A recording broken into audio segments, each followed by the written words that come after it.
ಕನ್ನಡಿಗ ಶರಣು ಶರಣಾರ್ಥಿ.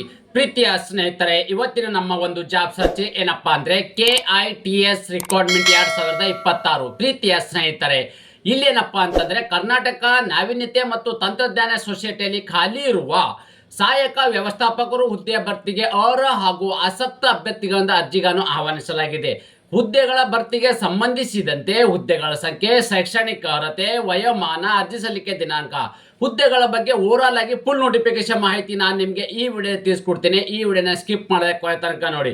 ಅದರ ಜೊತೆಗೆ ಯಾರೆಲ್ಲ ನಮ್ಮ ಯೂಟ್ಯೂಬ್ ಚಾನಲ್ಗೆ ಮೊದಲ ಬಾರಿ ಭೇಟಿ ನೀಡಿದರೆ ಸಬ್ಸ್ಕ್ರೈಬ್ ಜೊತೆಗೆ ಬೆಲ್ ಐಕನ್ ಕ್ಲಿಕ್ ಮಾಡೋದನ್ನ ಮರಿಬೇಡಿ. ಯಾಕಪ್ಪ ಅಂದ್ರೆ ಪ್ರತಿನಿತ್ಯ ನಾವು ಕೇಂದ್ರ ಸರ್ಕಾರ ಮತ್ತು ರಾಜ್ಯ ಸರ್ಕಾರದ ಹೊಸ ಹೊಸ ಉದ್ಯೋಗ ಮಾಹಿತಿ ಕೊಡೋದ್ರಿಂದ ತಪ್ಪದೆ ನಿಮಗೆ ನೋಟಿಫಿಕೇಶನ್ ಬರಲಿದೆ. ಪ್ರೀತಿಯ ಸ್ನೇಹಿತರೆ, ನಾವು ಈಗ ಕುಲಂಕುಷವಾಗಿ ಒಂದು ನೋಟಿಫಿಕೇಶನ್ ಬಗ್ಗೆ ಮಾಹಿತಿ ನೋಡ್ತಾ ಹೋಗೋಣ ಬನ್ನಿ. ಮೊದಲನೇದಾಗಿ ಏನಪ್ಪಾ ಅಂದ್ರೆ KITS ರಿಕ್ವೈರ್ಮೆಂಟ್ 2026 ಮತ್ತು details wise vacancy details wise ನಾವು ಮಾಹಿತಿ ನೋಡೋದಾದ್ರೆ ಯಾವೆಲ್ಲ ಹುದ್ದೆಗಳು ಕರೆದಿದ್ದಾರೆ ಅಪ್ಪ ಅಂತಂದ್ರೆ ಇಲ್ಲಿ ತಾವು ಗಮನಿಸಬಹುದಾಗಿದೆ. ಸಹಾಯಕ ವ್ಯವಸ್ಥಾಪಕರು, BT ಸಹಾಯಕ ಮತ್ತು ವ್ಯವಸ್ಥಾಪಕರು, IT ಸಹಾಯಕ ವ್ಯವಸ್ಥಾಪಕರು ಮತ್ತು ಸ್ಟಾಫ್ ಆಫೀಸರ್ಸ್ ಇರ್ತಕ್ಕಂಥ ಹುದ್ದೆಗಳ ಅರ್ಜಿಗಳನ್ನು ಆಹ್ವಾನಿಸಲಾಗಿದೆ. ಹಾಗಾದ್ರೆ ಆಯ್ಕೆಗಿರ್ತಕ್ಕಂಥ ಅಭ್ಯರ್ಥಿಗಳ ಒಂದು ಕರ್ತವ್ಯ ಸ್ಥಳ ಎಲ್ಲಿಯಪ್ಪ ಅಂದ್ರೆ ತಾವುಗಳು ಇಲ್ಲಿ ಗಮನಿಸಬಹುದಾಗಿದೆ. ಹುದ್ದೆಗೆ ಆಯ್ಕೆಯಾದ ಅಭ್ಯರ್ಥಿಗಳು ಕರ್ನಾಟಕದಲ್ಲೇ ಕೆಲಸವನ್ನು ನಿರ್ವಹಿಸಬೇಕು. ಇದು ಬೇರೆ ಬೇರೆ ಒಂದು ರಾಜ್ಯಗಳಿರೋದಿಲ್ಲ, ಕರ್ನಾಟಕದಲ್ಲಿ ಇರ್ತಕ್ಕಂಥ ಒಂದು ಮೀಸಲು ಹುದ್ದೆಗಳಂತಾನೆ ಹೇಳಬಹುದಾಗಿದೆ. ಅದೇ ರೀತಿ ಖಾಲಿ ಇರ್ತಕ್ಕಂಥ ಹುದ್ದೆಗಳ ಸಂಖ್ಯೆ ಎಷ್ಟು ಅಂತಂದ್ರೆ ಒಟ್ಟು ಇಲ್ಲಿ 3 ಹುದ್ದೆಗಳ ಅರ್ಜಿಗಳನ್ನು ಆಹ್ವಾನಿಸಲಾಗಿದೆ. ಎಷ್ಟಿರ್ತಕ್ಕಂಥದ್ದು 3 ಹುದ್ದೆಗಳ ಅರ್ಜಿಗಳನ್ನು ಆಹ್ವಾನಿಸಲಾಗಿದೆ. ಹಾಗಾದ್ರೆ ಆ 3 ಹುದ್ದೆಗಳು ಯಾವುವು ಅಂತ ನಾವು ಮಾಹಿತಿ ನೋಡೋದಾದ್ರೆ ಹುದ್ದೆ ಮತ್ತು ಆ ಹುದ್ದೆಗಳ ಸಂಖ್ಯೆ ಎಷ್ಟು ಅಂತ ನೋಡೋದಾದ್ರೆ ಸಹಾಯಕ ವ್ಯವಸ್ಥಾಪಕರು BT ಇರ್ತಕ್ಕಂಥವರಿಗೆ 1 ಹುದ್ದೆ ಇದ್ದಾರೆ. ಸಹಾಯಕ ವ್ಯವಸ್ಥಾಪಕರು IT ಇರ್ತಕ್ಕಂಥವರಿಗೆ 1 ಹುದ್ದೆಗಳು, ಸಹಾಯಕ ವ್ಯವಸ್ಥಾಪಕರು ಸ್ಟಾಫ್ ಆಫೀಸರ್ಸ್ ಇರ್ತಕ್ಕಂಥ 1 ಹುದ್ದೆಗಳು. ಒಟ್ಟಾರೆಯಾಗಿ ಇಲ್ಲಿ 3 ಹುದ್ದೆಗಳ ಅರ್ಜಿಗಳನ್ನು ಆಹ್ವಾನಿಸಲಾಗಿದೆ. ಇನ್ನೊಂದೇನಪ್ಪಾ ಅಂದ್ರೆ ಈ ಒಂದು ಹುದ್ದೆನ ಪಡೆಯಬೇಕಾದ್ರೆ ಯಾವ ಒಂದು ವಿದ್ಯಾರ್ಥಿನ ಪಡೆದಿರ್ತಕ್ಕಂಥ ಅಭ್ಯರ್ಥಿಗಳು ಯಾವ ಒಂದು ಹುದ್ದೆಗೆ ಅರ್ಜಿಗಳನ್ನ ಸಲ್ಲಿಸಬಹುದು ಅಂತ ನಾವು ಮಾಹಿತಿ ನೋಡೋದಾದ್ರೆ ಶೈಕ್ಷಣಿಕ ಅರ್ಹತೆಯಲ್ಲಿ ಸಹಾಯಕ ವ್ಯವಸ್ಥಾಪಕರು BT ಇರ್ತಕ್ಕಂಥ ಹುದ್ದೆಗೆ ಸಂಬಂಧಪಟ್ಟ ಅಭ್ಯರ್ಥಿಗಳು PE ಅಥವಾ ಲೈಫ್ ಮತ್ತು ಸೈನ್ಸ್ ನಲ್ಲಿ ಸ್ನಾತಕೋತ್ತರ ಪದವಿಯನ್ನು ಹೊಂದಿರತಕ್ಕಂಥ ಅಭ್ಯರ್ಥಿಗಳು ನೋಡಿ ಅವರು BE ಅಥವಾ ಒಂದು ಕ್ವಾಲಿಫಿಕೇಶನ್ ಆಗಿರಬೇಕಾಗುತ್ತೆ. ಇಲ್ಲಪ್ಪ ಅಂದ್ರೆ ಲೈಫ್ ಲೆಸನ್ಸ್ ಅಲ್ಲಿ ಸ್ನಾತಕೋತ್ತರ ಪದವಿ ಹೊಂದಿರತಕ್ಕಂಥ ಅಭ್ಯರ್ಥಿಗಳು ಈ ಒಂದು ಹುದ್ದೆಗೆ ಅರ್ಜಿಗಳನ್ನು ಸಲ್ಲಿಸಬಹುದಾಗಿದೆ. ಅದೇ ರೀತಿ ಸಹಾಯಕ ವ್ಯವಸ್ಥಾಪಕರು IT ಹುದ್ದೆಗೆ ಸಂಬಂಧಪಟ್ಟ ಅಭ್ಯರ್ಥಿಗಳು ಪೂರ್ಣಾವಧಿ ಅಂದ್ರೆ ಫುಲ್ ಆಗಿ ಅವರಲ್ಲಿ MBA PGDM ಆಗಿರ್ತಕ್ಕಂಥದ್ದು, PGDMBA ಅಥವಾ BE BSc ಅಥವಾ MSc BCom ಮತ್ತು MCom ಆಗಿರ್ತಕ್ಕಂಥ ಅಭ್ಯರ್ಥಿಗಳು ಇಷ್ಟೊಂದು ಕ್ವಾಲಿಫಿಕೇಶನ್ ಅಲ್ಲಿ ಯಾವುದಾದ್ರೂ ಒಂದು ಕ್ವಾಲಿಫಿಕೇಶನ್ ಆದ್ರೆ ನೀವು ಸಹಾಯಕ ವ್ಯವಸ್ಥಾಪಕರು IT ಹುದ್ದೆಗೆ ಅರ್ಜಿಗಳನ್ನು ಸಲ್ಲಿಸಬಹುದಾಗಿದೆ. ಅದೇ ರೀತಿ ಸಹಾಯಕ ವ್ಯವಸ್ಥಾಪಕರು ಸ್ಟಾಫ್ ಆಫೀಸರ್ಸ್ ಇರ್ತಕ್ಕಂಥ ಹುದ್ದೆಗೆ ಸಂಬಂಧಪಟ್ಟ ಅಭ್ಯರ್ಥಿಗಳು ಇವರು ಇಲ್ಲಿ ಇಂಜಿನಿಯರಿಂಗ್ ಅಲ್ಲಿ ಸೈನ್ಸ್ ಮತ್ತು ಮೆಂಟಲಾಜಿಕಲ್ ಇರ್ತಕ್ಕಂಥದ್ದು.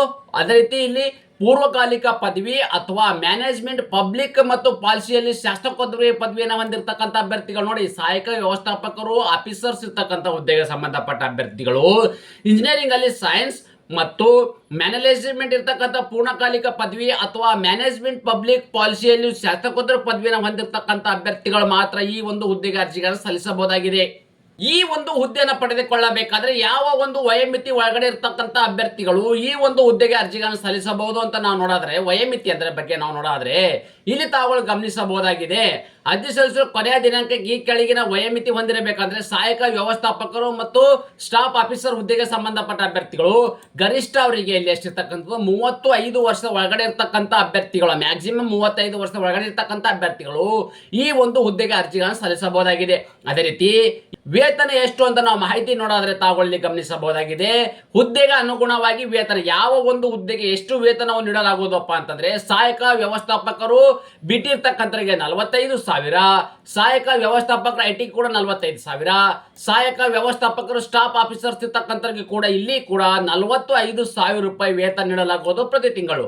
ಪ್ರೀತಿಯ ಸ್ನೇಹಿತರೆ, ಅದೇ ರೀತಿ ಈ ಹುದ್ದೆಗಳನ್ನ ಅರ್ಜಿಗಳನ್ನ ಸಲ್ಲಿಸಬೇಕಾದ್ರೆ ನಿಮಗೆ ಮಿನಿಮಮ್ ಇರ್ತಕ್ಕಂಥದ್ದು ಏನಪ್ಪಾ ಅಂದ್ರೆ 3 ವರ್ಷಗಳ ಕಾಲ ವರ್ಕ್ ಎಕ್ಸ್ಪೀರಿಯನ್ಸ್ ಅನ್ನ ಹೊಂದಿರತಕ್ಕಂಥ ಅಭ್ಯರ್ಥಿಗಳು ಈ ಒಂದು ಹುದ್ದೆಗೆ ಅರ್ಜಿಗಳನ್ನು ಸಲ್ಲಿಸಬಹುದು. ಎಷ್ಟಿರ್ತಕ್ಕಂಥದ್ದು ಮಿನಿಮಮ್ ನಿಮ್ಗೆ ಇಲ್ಲಿ 3 ವರ್ಷಗಳ ಕಾಲ ವರ್ಕ್ ಎಕ್ಸ್ಪೀರಿಯನ್ಸ್ ಅನ್ನ ಹೊಂದಿರತಕ್ಕಂಥ ಅಭ್ಯರ್ಥಿಗಳು ಈ ಹುದ್ದೆಗೆ ಅರ್ಜಿಗಳನ್ನು ಸಲ್ಲಿಸಬಹುದಾಗಿದೆ.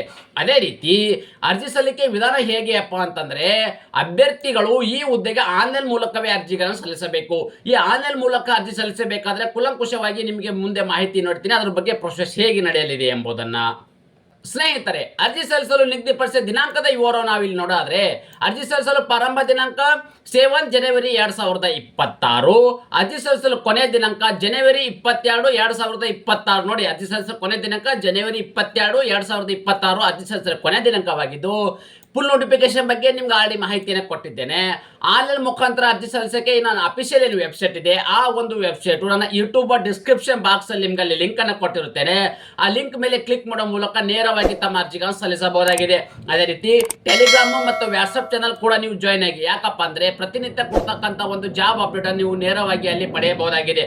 ಅದೇ ರೀತಿ ನಾನು ಕೊಟ್ಟಿರುವ ಉದ್ಯೋಗ ಮಾಹಿತಿ ನೀವು ಇಷ್ಟಪಡುತ್ತೀರಿ ಎಂದು ಭಾವಿಸುತ್ತೇನೆ. ಈ ಉದ್ಯೋಗ ಮಾಹಿತಿ ನಿಮಗೆ ಇಷ್ಟವಾದರೆ ನಿಮ್ಮ ಫ್ಯಾಮಿಲಿಗೂ ಫ್ರೆಂಡ್ಸ್ಗೂ ಶೇರ್ ಮಾಡೋದನ್ನ ಮರೆಯದಿರಿ. ಧನ್ಯವಾದ.